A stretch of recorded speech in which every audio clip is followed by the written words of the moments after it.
नमस्कार. यवतमाळमधून एक आश्चर्यचकित करणारी आणि श्रद्धा जागवणारी घटना समोर आली आहे. घराचे बांधकाम सुरू असताना खोदकामादरम्यान अचानक जमिनीतून रेणुका देवीची प्राचीन मूर्ती सापडल्याने परिसरात एकच खळबळ उडाली आहे. मूर्ती सापडताच ही बातमी वाऱ्यासारखी गावात पसरली आणि काही वेळातच घटनास्थळी नागरिकांनी मोठी गर्दी केली.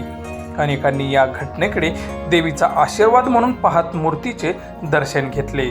परिसरात भक्तिमय वातावरण निर्माण झाले असून काहींनी तिथे पूजा अर्चनाही सुरू केली असल्याचे सांगितले.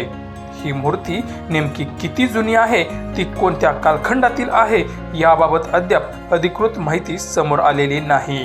संबंधित प्रशासन आणि पुरातत्व विभागाकडून तपासानंतरच याबाबत स्पष्ट माहिती मिळू शकणार आहे.